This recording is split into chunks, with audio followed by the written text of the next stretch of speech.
Well, welcome everybody. I think now participants are coming in. Thank you so much for joining us this afternoon with the Muse Writers Center. I am Michael Khandelwal. I'm the Executive Director of the Muse Writers Center here in Norfolk, Virginia, where we have so many things going on that are wonderful. We have classes, we have events like this one, we have outreach as well that we do into schools and with military and veteran population and with seniors. I see that there's now a few more people coming in. Welcome. And I'm joined today with a wonderful panel of guests and a wonderful, an amazing co-host of this event, Luisa Igloria, who is not only my friend, but she is also the Poet Laureate of Virginia, which is a wonderful for the Commonwealth of Virginia. I'll put it that way. It's really good that we are able to have Luisa guiding the poetic vision of the state. And today we're having a panel discussion on Asian American and Pacific Islander writers and their work. Having a panel discussion so you might want to not have the live stream at the same time because it'll feedback on itself. I think I just heard that. But why don't we start by also saying that the Muse is a nonprofit, and we, if you're interested in taking a class from us, our summer schedule is just been released. It's on our website, which is the-muse.org. And we are one of the only literary centers in the country that makes it our mission to never exclude anyone because of finances, because we feel like a financial barrier should not be a barrier to the arts and to learning and to expressing yourselves with words. So we have classes for beginners all the way to professional writers in every genre, and also a lot of wonderful seminars too. So please join us in the summer session at the Muse. I'm going to turn it over to Luisa now to start off our wonderful discussion. Luisa. Yes, thank you, Michael, and I want to welcome everyone and thank you for joining us. Thank you especially to our four wonderful panelists who are here to help us honor May 2021 Asian American and Pacific Islander, or AAPI, Heritage Month. And we know, of course, that this is not something that we should only celebrate for 30 days of the year. It should be actually all year round. But being that it is a focused event, I'm also very excited to listen to our wonderful guests share their latest work. Later on at 5, they'll do a reading, talk about some of their creative process, as well as explore some of the most pressing questions on our minds, on their minds, on the minds of AAPI creatives, especially in today's climate of heightened violence toward AAPI communities and other communities of color. So I want to welcome Preslaysa Williams. Sean is going to be helping us put bios in the chat so you can peruse those or also go to the event page. Preslaysa is an award-winning novelist, and she's going to maybe also talk about her newest book forthcoming in a little bit. We have Trinidad Escobar, who is a poet, comic book creator, and musician. I'm very excited to listen to her read from a comic later on at 5 o'clock. So all of you, make sure you come back. We also have Ira Sukrungruang, who is the author of 4 nonfiction books, and I'm very excitedly anticipating his new memoir in October of this year called Jade World. He is currently the Richard L. Thomas Professor of Creative Writing at Kenyon College. Last but not least, we have Leslieann Hobayan, who is self-described as a poet, essayist, and badass mama, healer, and host of the podcast Vinyasa in Verse, which I have had the good fortune to be part of. And I had just a wonderful experience talking with her. So we have some questions that are probably going to help us get going. But first of all, I want to check in with each one of you. How have you been? And how are you doing? And you can, of course, answer in whatever way you like. And whoever wants to go first, please feel free.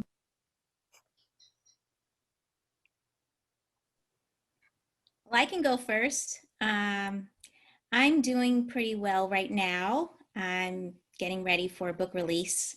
It's coming out on June 1st, so I'm kind of mentally getting ready for the flurry of events and things that I'll have to attend for that.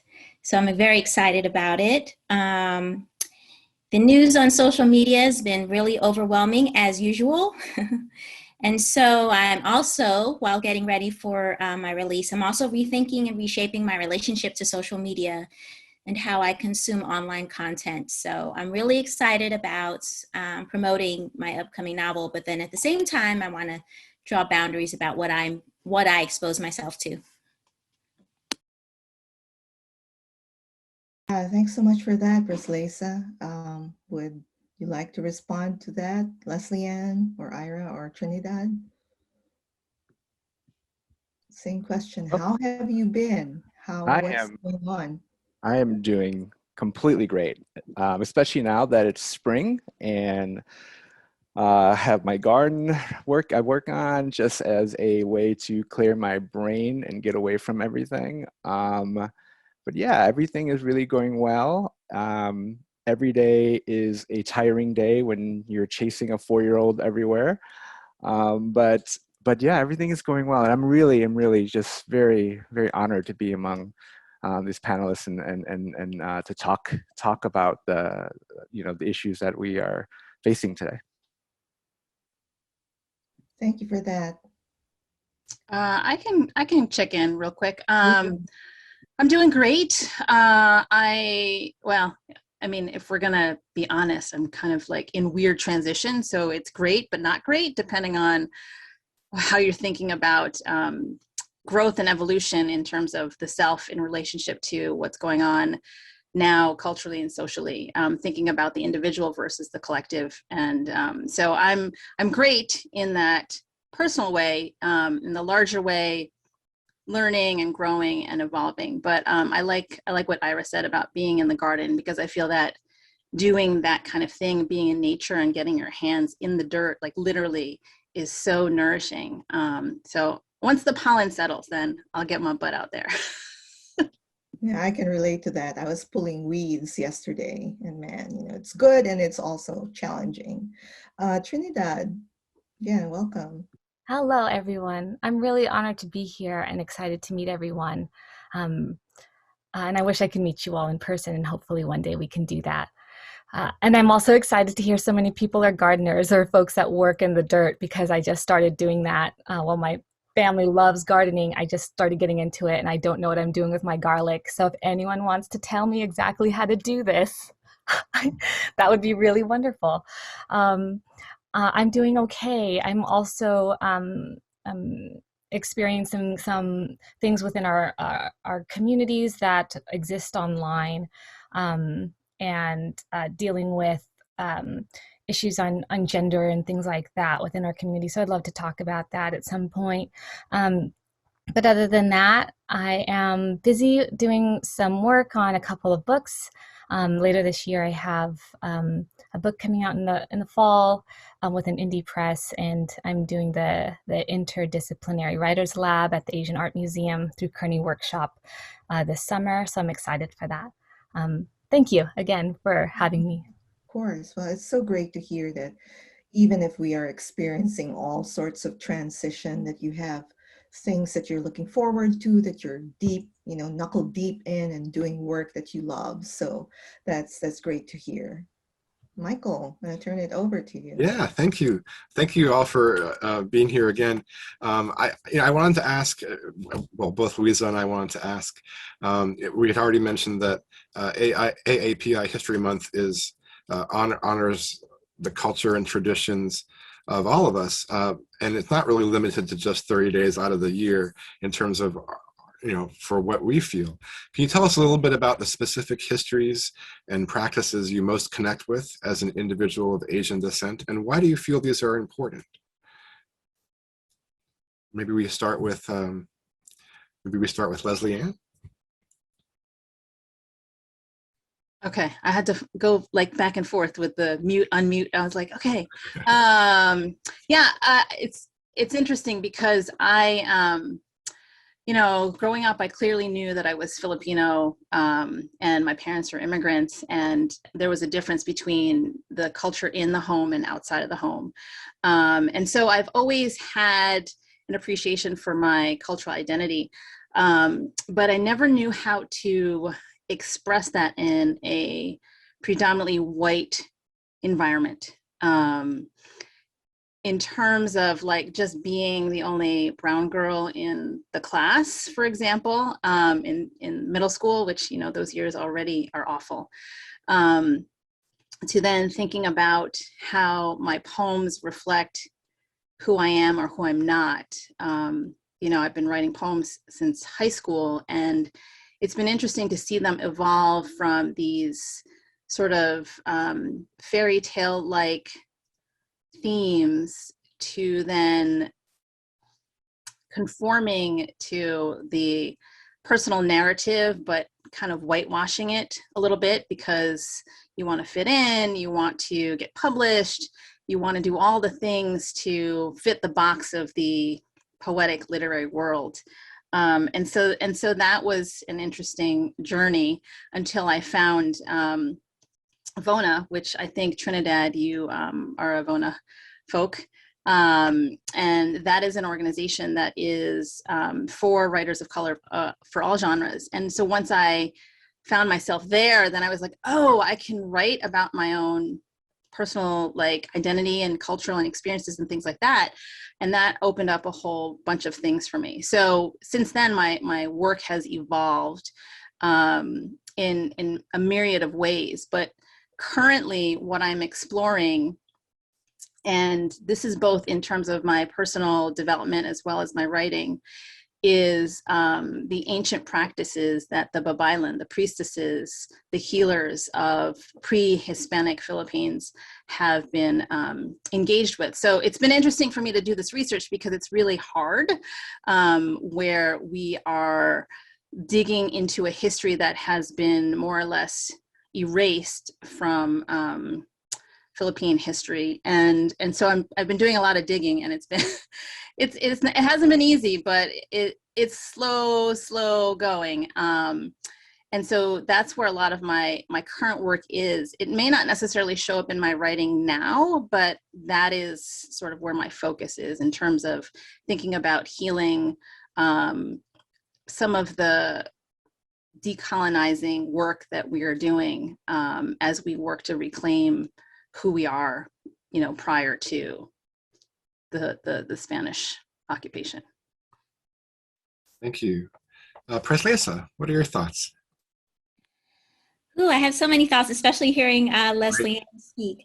I am Filipino and African American, so I have those two ethnic identities in me. That's my ancestral history.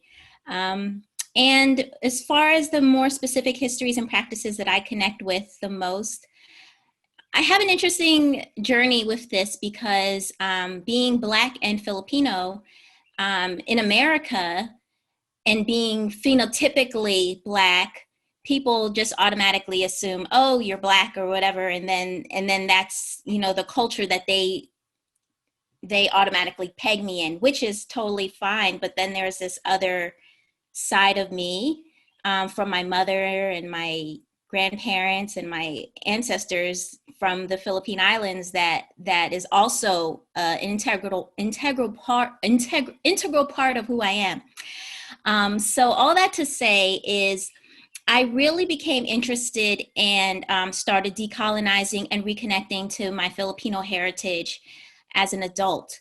And the practices and the histories that most interest me are the ones that are forgotten, like what Leslieann was referring to, more specifically the indigenous Filipino cultural memories that we've forgotten. So I'm in a process of remembering them for myself. And for example, I can refer to like the Baybayin, which is the indigenous writing of the Filipino people pre-Spanish colonization. Also, just to reflect what Leslieann said, the Baybayin, the indigenous spiritual identities of the Filipinos people, which is pre-Catholic, pre-Spanish. And I can just remember going on a trip as a 19-year-old to the Philippines, and I wasn't feeling well. And so my cousin was like, oh, let me take you to the Abulario, which is a healer / witch doctor. And so I was like, Abulario, what is that? And so she took me off to an elderly woman's house, and she prayed over me and gave me a tonic to drink.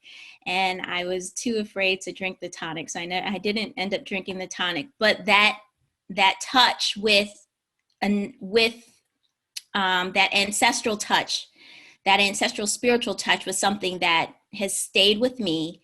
And at the time, being a 19-year-old and being raised Catholic, because I went to Catholic school my whole life, it was something to be feared, something to question, to be afraid of. And so now, just now, as an adult, I am learning and making peace, and not so much accepting, because I already accept it, but just becoming more reacquainted and remembering something that's been forgotten and been erased in my own soul and in my ancestral history. So, that's really speaks to me. Thank you. And before we move on to Ira, I just wanted to mention that I'm also of mixed race. It's a fun thing to say. My dad is from India and my mom is from Iowa. They both have eyes.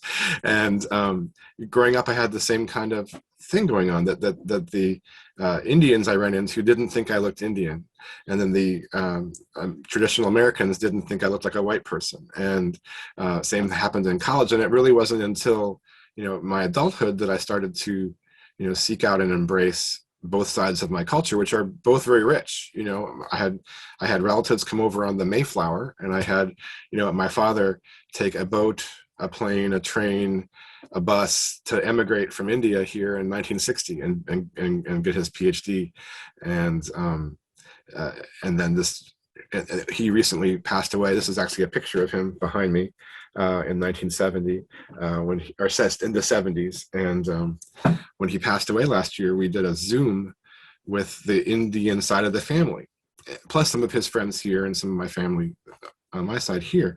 And I had never met many of them. Some of them I had. And just seeing the immense culture, an immense number of people who sent their love every day to me. And of course, then I instantly wanted to go. And of course, you can't go anywhere and can't go probably for a year or so internationally. So I just can't wait for that moment. And anyway, sorry for that introduction, but it really meant a lot what you said. And I'd like to hear from Ira now on our question. It was a question that I've been thinking about quite a bit. And I think during this time period, during the pandemic and during all the current events are just kind of plaguing our country and world. A lot has come to surface of the things that I didn't know was a large necessity in my life, right? I was so grateful, by the way. Leslieann led this really wonderful breathing, before we started, just to relax and get into the thing. And one of the things that I have made a large fixture in my life is Buddhism. The Thai culture, 95% of the country is Buddhist, and I grew up in a Buddhist family. And one of the things that for me that this time period has really put into question is this idea of what is peace and what is calm. And so I find myself a lot of times having to think about breathing, because I feel sometimes all this kind of the negativity of this time all catches right here, right? And you don't really realize it until you actually take a real full breath, right? And you're like, oh my goodness, like everything has been caught right here. So my daily thing now, right, is that I try to wake up and I take real long breaths. And what I do too, this is something that I learned when I was a monk in Thailand briefly, is I try to speak with my arms, my wrists pointing outward, right? And it's a Buddhist technique that kind of like I mean, it like tries to dispel or release anger or sadness that you have within you. And for me, with the beginning of the pandemic, I found myself just so angry all the time, right? And this is a great tip for anyone who is experiencing this time, is like, it's a miracle, kind of like just start speaking with your arms out like this suddenly like made me realize like, oh my goodness, right? You need to calm down. You need to take that breath. So Buddhism is something that I've come back to. And I know this is maybe a very common thing to say too, but I think what's been made very apparent since, we aren't able to go out and we aren't able to go to restaurants, how important food is, right? In the Thai culture, the traditional greeting in the Thai culture is, have you eaten yet? Right? That's the first thing. Not hello, have you eaten yet? Right? And I think right now, because, we aren't able to go to restaurants, and because a lot of the Thai restaurants and a lot of the Asian restaurants and a lot of, they're suffering because of this. Some of them are closing. And so like that's, I think this time period has heightened almost like every single aspect of my life that I hadn't realized were that important to me, right? And then of course, the fact that I can't travel to see my family in Thailand has been a large thing. So all these things, I think, are things like that I'm trying to retain and trying to heighten, right, and remember, right, during this time. Thank you, Ira. Trinidad, what are your thoughts on the question? I am in the right place to have a discussion today. All of these answers are just in alignment with things that have been on my mind and in my heart and floating around my spirit. So thank you for sharing so honestly. Everything from Babayan to the Babaylan to Buddhism, all the B's are, I'm right there with you. I guess I'll start by saying that I'm fortunate to be here in California in the Bay Area, and I grew up here. I'm 35 years old, and in the 90s there was a response to the Asian and Asian American gangs that were forming in the 80s and early 90s. And that took the form of various cultural organizations like the Filipino Youth Coalition in San Jose, California, which began as a response to gang violence in Filipino American communities, and was a type of rehab, a type of rehabilitation for youth who were within gangs and gang affiliated. And I definitely fell into that group at an early age, around the time I was 10 years old. And so my decolonial process, my decolonizing journey started when I was 10 years old. I'm very fortunate for the elders and educators who put these programs in place with no money, struggling, meeting in the back of a McDonald's every Wednesday evening when I was 10 years old up until I was about 14. There I got to have my first exposures to prehistoric Philippine education, ideas that have been largely collected by like white historians and anthropologists, and then put into a small museum in the Bay Area or compiled into a book. And there's a lot of misinformation, but we had that misinformation to sort through at the very least. And then we also used hip hop and elements of the Black culture that we were growing up in to use it as a decolonial tool to access Filipino ways, right? So I was very fortunate to have this unique, nuanced experience with history. From there, I started tracing steps back from this place, from this like rehabilitation place, looking at the Delano farm workers and the grape strikes, and then going further back into our world wars and how my families were affected, and my own adoption being very much a part of, or the consequence of, various oppressions in the Philippines. And then further back, and for a period of time as a teen, I did a lot of like a healthy amount of appropriation and trying to, indigenize in ways that were very, like grasping, and and trying to adorn myself in ways that I'm not really attached to, but had visually seen in these books and at these museums, thinking that this is the way to connect with my culture. And for a while, it can be, and it was. And as I moved forward with my work, writing at an early age too, I began to explore the ways in which all those histories that were lost or robbed from me and family and our people have made their way into our lives in various forms and manifest daily.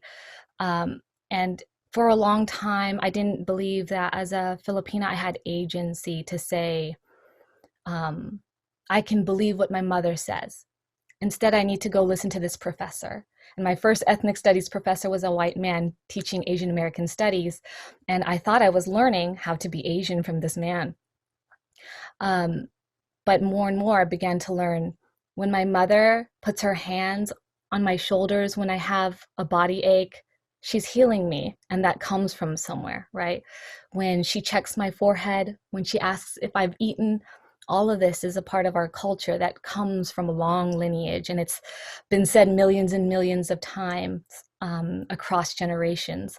And that's beautiful. I'm trying to go inward with that a little bit more. So my histories and my attachments to them, my connections to them now are deeply spiritual, personal, largely private, and in the ways and are found in my interactions with other Filipino people. Thank you. Wow, there's so much in what everyone has said that is really resonating with me too. And what you've said, Trinidad, about are being touched by histories that we even may not have like a real physical connection to, but that are somehow there underneath the background of everything we are. I think it's something that all of us bear. And I was not, unlike many of you or most of you, I was not born in America, nor was I raised here. I came here to the US when I was 30 for graduate studies. I came from Baguio City, but Baguio, as I've continued to write on this subject too, it keeps reappearing in my work. I realize the encounter with history is there from the beginning, and Baguio is a place that has been touched by so many of the colonial, marks of collision encounter with American history and culture at the turn of the last century. So the displacements that people talk about today, they were certainly occurring in the age of empire already. And this is probably the reason for some of the things that we are experiencing in terms of the catastrophic effects on the environment and all of that, the ways in which we experience amnesia and all of that. So I'm constantly writing about this. And I know that when I was first here as a grad student, I would encounter this kind of question from Filipino Americans here. They would ask me, are you Phil? Are you Filipino from over there? Or are you Phil-Am? Which is a very disconcerting question to me. But I've sort of made my peace with that too. And even if I have become naturalized, I also realize that whatever I bring into my writing and into my personhood and life is things that have been formed prior to all of these labels that we assign to them. As a writer, there's also been a while during which I would feel sort of, am I writing about the right kinds of things that people want to hear about? And that's just, not the right thing. I realize it's not the right road to go down. And so now I've just sort of embraced, if I keep writing about my ghosts, as people call it, so be it. I'm going to be writing about them in so many different forms. I wonder, do any of these histories and practices find their way specifically into your work? Do you write about them actively? Do you deliberately seek out these subjects to write about? And anybody can jump in. Preslaysa? Yeah. Yeah, so in A Low Country Bride, the book that's coming out in June 1st, the heroine, it's a contemporary romance, and the heroine is Black and Filipino, and she's a bridal gown designer, and she works for one of the top bridal gown designers in the industry, a white woman named Laura Whitcomb. But Maya has a very interesting design aesthetic. She loves to incorporate indigenous Filipino stitching techniques, as well as like West African design work into her bridal gowns, which make them stand out in a industry where the dresses are very white, which is a metaphor. And so she has a struggle with her boss, and they go back and forth on, you know, this won't bite with the crowd, or this won't sell, you know, Maya, try to tone it down a little bit. So she goes through that that tension that Luisa, you raised about, you know, am I creating the kinds of things that people want, or am I just following the path of, you know, where I feel like I should be going with my work? And so Maya does that in the book, and I do make references to the indigenous stitching patterns, the Filipinos, and things like that. So yeah. That's just so interesting, that I want to read your book. I just want to start there. All right. I want to read your book. When it comes out, I'm getting it. I love it. I love that sort of that subversion that she's doing. And, I mean, stitching, it's like, who's really paying attention to stitching, you know, in the wedding industry? But, you know, here she is like, but what I thought of as you were talking was, for me, I have come a long way in terms of thinking about publishing and the publishing industry. I am done jumping through hoops. I am done writing for a white audience. I am done doing all the things. I mean, I do some of the things. When I say the things, I mean, like, you know, submitting to contests, submitting to literary journals. You know, I used to be so like invested in that. I used to be like, okay, I'm going to be an accomplished or established poet, and I'm going to do all the things that I need to do to get published by, you know, like Copper Canyon or whatever, right? But I've come to a point where that's not working. And I'm done doing that, because it's not honoring what I feel my writing needs to do, which is it needs to be seen by more people. And it doesn't necessarily need to be seen by the literary world. So what I have done as of late is I am currently, I'm writing poems, but I'm also writing little vignettes, nonfiction memoir type vignettes, where I talk about my growing up and in trying to be white, and how other people have erased my brown identity, and thinking by saying to me, oh, you know what, I feel like you're white, like erasing that and just treating me as if I were white. And I'm like, so I'm working through all those things. And what I'm doing, instead of polishing them and putting them in through workshop, I'm just posting them on my blog. I'm posting them to social media. I'm like, I don't care anymore, because I want people to hear the stories so that they can feel like they're not alone, that they're not isolated. Because I know when I was growing up, I felt alone, and like I was the weirdo, I was the freak. I was like, oh my God, am I ever going to belong anywhere? And then it took, I want to say, I was in graduate school, my MFA program. I was 23, 24 when I first found Dog Eaters by Jessica Hagedorn. And I was like, wait, Filipinos have a literature? What are you talking about? Really? That what? You know, and had I had access to those kinds of stories earlier, maybe I wouldn't have been as sort of, you know, beating myself up or shaping myself into somebody I wasn't, and trying so hard to be white. And so I'm like, you know what? F the publishing world. You know, if you guys want to publish me, cool. If you don't, I don't care, because I'm more interested in talking to people and communicating my stories with them. And what's been interesting is that I've been getting a lot of feedback from folks that I normally wouldn't have, in terms of like, oh my God, thank you for sharing your story, because this happened to me and that happened to me. And I feel less alone, and I really appreciate that. So for me, you know, that's where I am with all the things that, you know, just sort of bouncing off what you were saying, Preslaysa. So yeah. I love that, Leslieann. Thank you for that. But I think I suffered very similarly as I think a lot of people have, as artists and writers, in terms of expectations of what they want from our work. right? I always, I think about my schooling years, and though I had some wonderful mentors, I did remember feeling like I was writing for what they wanted. And so for like, after I've graduated, it took about another 5 years to kind of almost start over and say like, but I'm not doing what I want. I'm not doing, what I want to communicate.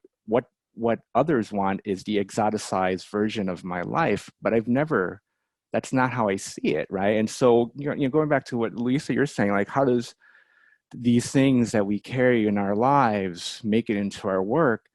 The one thing I'm kind of pressing against too is not making it be the focal of my work, but rather a characteristic of who I am, right? Just as the same way as having, black hair, brown eyes, right? Being a Buddhist, right, is not the focus or topic, right? It's just how I live and how I am and how and so in many ways, that's always in my work, right? Because it's a part of who I am. But it took a long time for me to get to that point to see that, because, I always talked about, growing up, the only Asian American writer that I knew was Amy Tan, right? I mean, and she was the only. I was set when I was 18 or 19. I wrote under a pseudonym of a pen name of Pierce Tan, right? Because Tan after Amy, and Pierce because my stories would pierce your soul, right? And I always talk about like Amy Tan's shadow that she kind of cast over a lot of Asian American writers during that time, because then there's that expectation of the dragon mom. There's the expectation of all these things, right? And there was only one Asian American experience, right? There wasn't a Filipino American. There wasn't a Thai American, right? There was just that one, right? Because that's how the publishing industry kind of really saw the world. And so right now, I think one of the things that I love about writing right now is that we're beginning to slowly push up against these things, right? With these books by like Felicia Chavez, the Anti-Racist Writing Workshop, with the Craft in the Real World by Matthew Slessy. We're trying to rethink what we're doing in the classroom and what expectations we have on work, right? And why were these expectations born from? Who crafted? Who made these expectations, right? And so I'm excited, but it's always, I think it's always a struggle. Right? I think for me, it's always the struggle of knowing, or not knowing, but knowing what people want, and also wanting to do and communicate my story, right? And I think in the end, as Leslie said, F it, like you do what you do. You do what you do, because that's how you express yourself. You're not expressing anyone else's story, right? You can only express your own.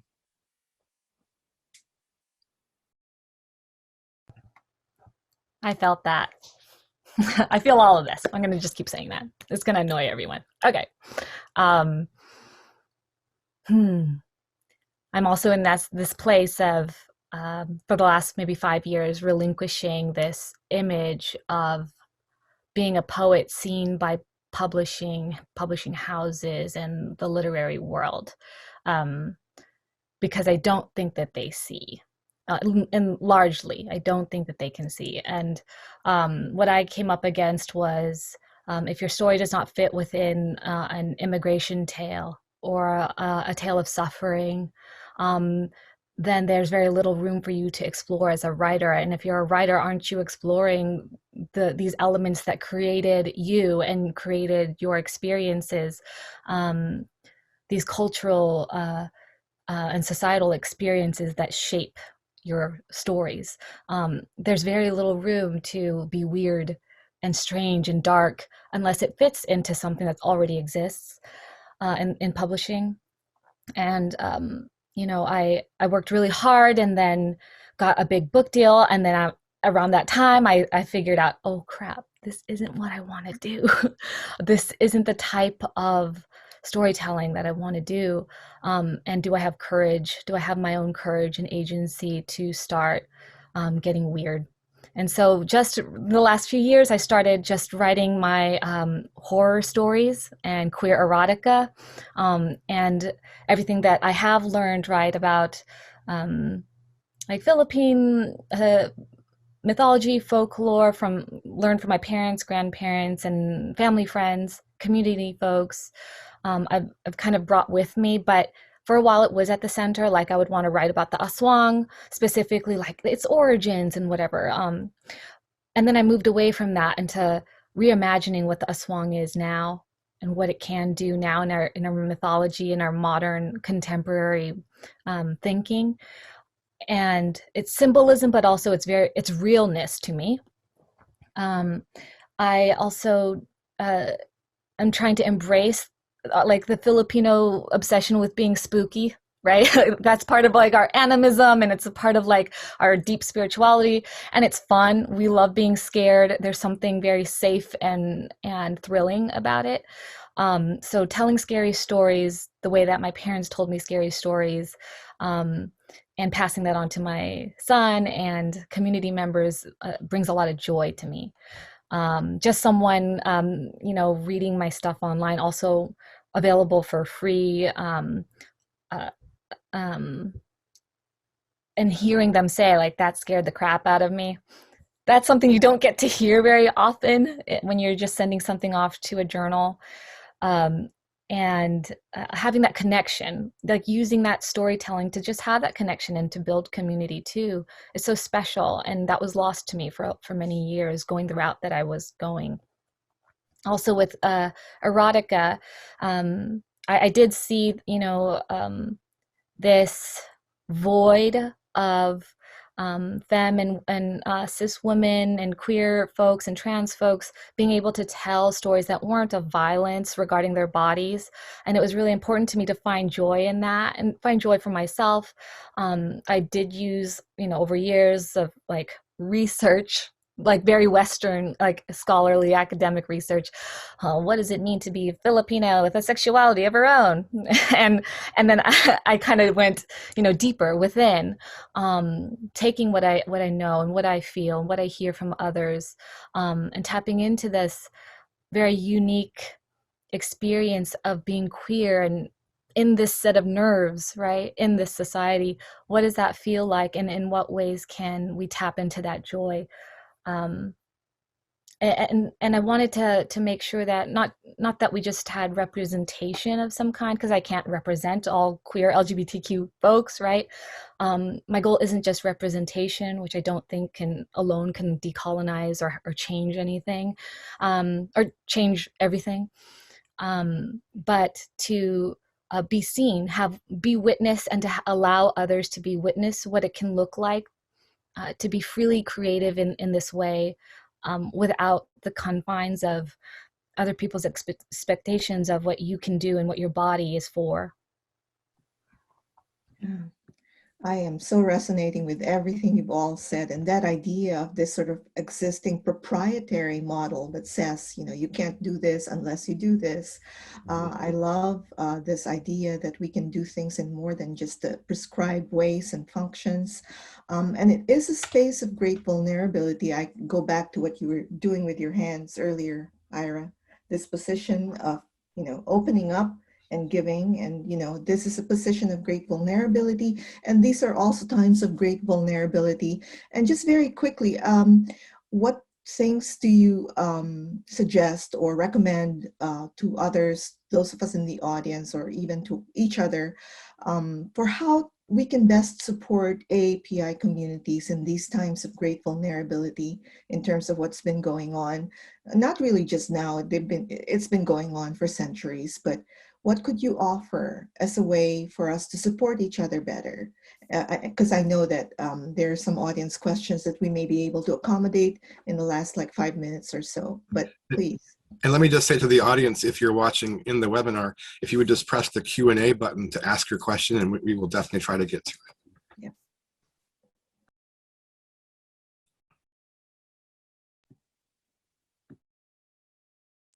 Well, for me, in this time to support the AAPI community in this tense social climate. There are a lot of things I could do. During my journey of decolonization and being reacquainted with my Filipino heritage, I've had to ask myself, am I an activist or am I a writer? Or can I be an activist as writer? And so I've come to the conclusion that the way that I can best support the community is by writing stories of joy. I'm a romance writer. I'm also a women's fiction writer, but the thing that marks the romance genre is the happily ever after. The main characters in the narrative get a happily ever after at the end.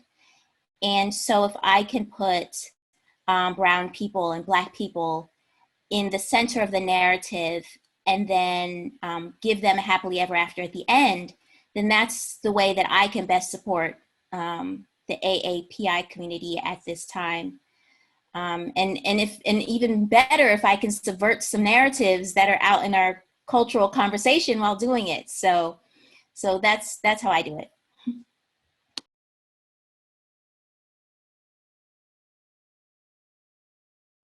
I think Leslieann was going to speak. Did you have a thought on that? Oh, well, it's very similar to what Preslaysa said.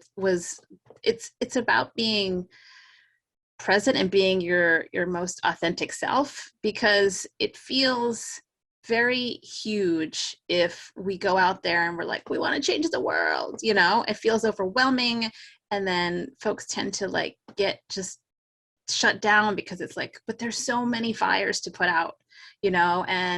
And sometimes, and I know I used to do this, I'd be like, but I gotta put this fire out, that fire out, like I want to like help save the world, but that really doesn't affect significant change in the ways that we imagine it would. So what I try to focus on, and what I try to encourage others to do, is to be present in our individual lives and to ask ourselves, what can we do in this moment now that will help support somebody else, even if it's just a friend. You know, you want to reach out to them and see if they're okay, if they want to have a conversation or whatever it is, or if it's something that feels a little bit more significant for you, like donating to a nonprofit that's helping with the craziness in India. You know, it's all about checking in with yourself and thinking about, okay, what will feel good for me? Because some people I know just get overwhelmed. Like, you know, maybe you're not built to be out in the streets protesting actively, but then feel guilty that you're not, you know, but to honor where you are and to be like, okay, protesting is not my thing. So maybe what I can do is, you know, I can help a nonprofit organization with a donation, but maybe I don't have the funds for that. So, you know, to be okay with, okay, maybe I just want to be my most authentic self. And so, for example, me sharing my stories with others and saying, hey, this is what happened to me as an Asian American woman, as a Filipina. Maybe this happened to you too. Let's have a conversation about it so that you can feel supported. So for me, it really is about the sort of more personal level moments and actions that we can take, and to be able to hold space, I guess. I mean, not everyone can hold space, but to just be open, whatever that looks like. I completely agree with that. I think the only thing that I know I can do really well, or well-ish, I guess, is writing. I love to write. I love to teach. The two things go hand in hand. I want to have the difficult conversations. I want to teach difficult material, right? My son is 4, you know, and we're beginning to really talk about race and talk about difference and talk about, you know, how others see us, right? And I think I think for me, these are the spheres in which I feel I can do the most in, right? Writing, teaching, fathering, which is teaching, right? I think the other thing in terms of like, and I've been thinking about this, even though I started off like we should be, take that breath and find that peace in you. I think it's time for us to say it sucks. I think we haven't said it. I think we've been taught to, the model minority has been, don't say anything, don't rock the boat, right? I think we should say, no, we can't do this anymore. We have to be angry. We have to allow these moments to come out, because we hadn't had that moment. We just hadn't. We haven't, right? And so my idea now, thinking now, is like, what spaces can we do that? Where can we do that, right? With whom can we do these, to let our anger out, right? Because anger is a scary thing. Frustration is a scary thing. Sadness is a vulnerable thing, right? So having to find these spaces or facilitate these spaces so these voices can come in, are ways that, I'm thinking for myself, for my students, for anybody who come from, marginalized communities, right? Is just, yeah, we need to say, simply something like, for me, I'm just so tired. I'm tired of every single time there's another shooting. It's not anger or sadness. It's just exhaustion. It's like our bodies, our physical bodies are being beaten, like just every single shot, right? Like, and so just to say that, I'm just tired. I think that to me, is so important, right? To express that out loud for another to hear.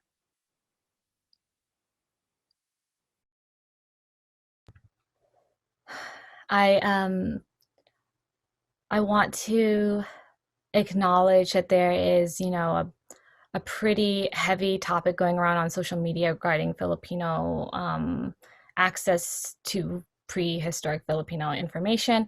And I don't want to open that up as in to be like, to confront anyone or have a debate. The way that I have chosen to show up for folks has been to make sure I know there have been a lot of LGBTQ young folks reaching out to me regarding feeling betrayed about certain information that's being spread out there about our histories and interpretations about our histories. They feel dismissed and they feel harassed and for speaking out, and they've retreated into the shadows. And as a 35-year-old who can or who doesn't want to use social media, I still use it knowing that a lot of young people use this as a form of communication in their everyday lives, that it is important and it is real to them. So for me, I'm like, that's not the real world. For them, it's very real and has real consequences. And so I choose to show up in social media, which is a hellhole. And I choose to take time at least once a month to really sit and have difficult conversations online, which is frustrating. Showing up as professor in DMs is really difficult, but some people don't have access to these ivory tower classes of ethnic studies and things to talk to people one-on-one in very in-depth ways, or to give language to some of their experiences that they might have. So as someone who is very visible in the LGBTQ community in America, in the Filipino communities in California, I do feel a sense of responsibility to show up for these marginalized folks, young people who are terrified that when they speak up, they will feel the wrath of angry white folks or other Filipinos with a lot of like patriarchal, oppressive energy coming at them full force. It's terrifying. And I've also decided to just speak up, to stand up for them and with them, beside them. There is my like gang banging roots, my wannabe gang banger roots from like my childhood. I was very rebellious as a kid. And a lot of that's anger and a lot of frustration as an adoptee, as a child who had to be adopted into a family who very like tightly held their PTSD from different wars, right? As Filipinos. And I experienced a lot of trauma as a young person, and I rebelled and rebelled as a form of safety. And then at one point I experienced a lot of oppressive behavior within the Filipino American community, mostly cis men, and then also white folks. And that scared the crap out of me. I went into hiding. Like, if I speak out, someone's going to hurt me. Someone's going to come for me, come for my job, my kid. And it can be very scary, you know. And then when all this stuff started coming out about folks disseminating information that is actually incorrect or largely like imbued with homophobic and transphobic language about our own cultures, I held all this anger that other folks were sharing with me, and I decided to explode with them when they feel too scared. So right now I'm in that place. I know that also, thanks to someone who reached out, a young person who's only 25 years old, saying, you know, I see that you've done a lot of emotional labor for us. Know that when you need to retreat and take care of your mind and body, that there will be other people who are just as brilliant and articulate who can stand with each other as well. And that gave me permission to take a break. I am so tired. I spoke to about 70 people in 3 days, one-on-one, having very difficult conversations and hearing their stories of being suppressed and oppressed and attacked. It's been a lot, but that is the way that I'm showing up right now. Thank you so much. It's such a deep level of commitment, and I so appreciate what all of you are doing in your own way, in your own spaces. I just remember, I can't quite recall the specific title of the event. I remember Ocean Vuong saying something about empathy not being the point or the end goal of what we do in these things that we do. We actually have to push beyond that empathetic moment. And me as a teacher, a longtime educator and teacher, it's easy for us to say, here, read these books about immigrant stories and feel, you know, deeply about the characters. And then what happens after you close the book? You can have all sorts of empathy, but if you don't take it beyond that level, then it remains sort of the same. So I really appreciate everything you've said. And I do agree also with Ira that it is time to keep, you know, and Leslieann, it's time to keep that level of articulation up and maybe even press it further to say what we feel, whether it's exhaustion or anger, frustration, those are all valid feelings too. I wonder if we have questions from the audience. I can't quite. So we don't have a question, but we do have a comment from one of our audience members who mentioned, I think, to the question, how do we support AAPI writers and each other? And he wrote that he would like to, he intentionally supports AAPI businesses. I was, you know, we have a few minutes left, and I was sort of wondering, you know, if our panelists have recommendations of people to read, who AAPI writers to read. Of course, all four of you, but other writers as well, because I think that's a really good way to support each other, is to read what we have to say, and also you know, support the words and the work that's being done out there. So one or two writers you might want to suggest to our audience, maybe they would go and go to their local bookstore and buy right away. Oh, sorry. You go. Okay, I just wanted to offer Sue Huang's book, Bodega. It's a beautiful poetry collection, and Sue Huang is, she's a Korean-American poet. She's based in Minneapolis and does a lot of work in the prisons. So she's very much an activist in that way, and her collection is just, it's just gorgeous. So, I mean, that's all I'm going to say. I'm not going to give too much away, but definitely check out Bodega. It's amazing.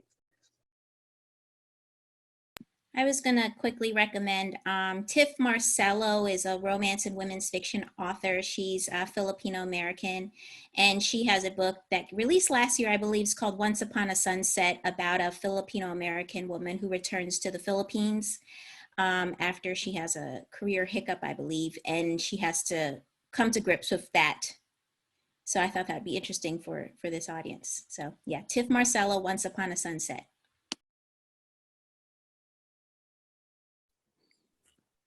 I think about like 12 years ago, I was invited to do a Thai American reading 12 years ago, and it was like 4 writers. And just recently, I was asked to kind of moderate a Thai writer panel, and I was so honored to have done so because that community is growing. One of the things I love about it is like now the immigrants who are coming, like, you know, the Southeast Asian immigrants who are coming in the 60s and 70s, their kids are now writing, right? And so all these Laotian, Myanmar writers, right? They're reaching out.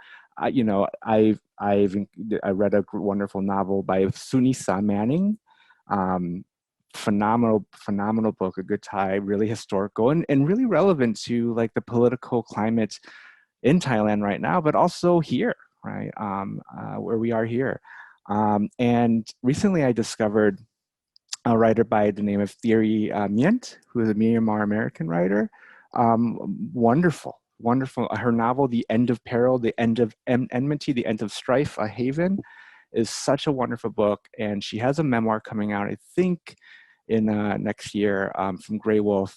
So yeah, I think this expansion is a beautiful thing. I have 2 anthologies from many years ago.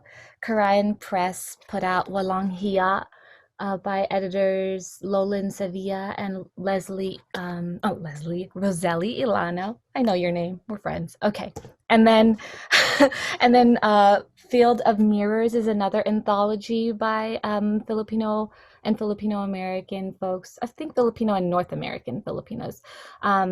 Edited by Edwin Lozada. This came out many, many years ago, but it's still one of my favorites, and I think it holds a lot.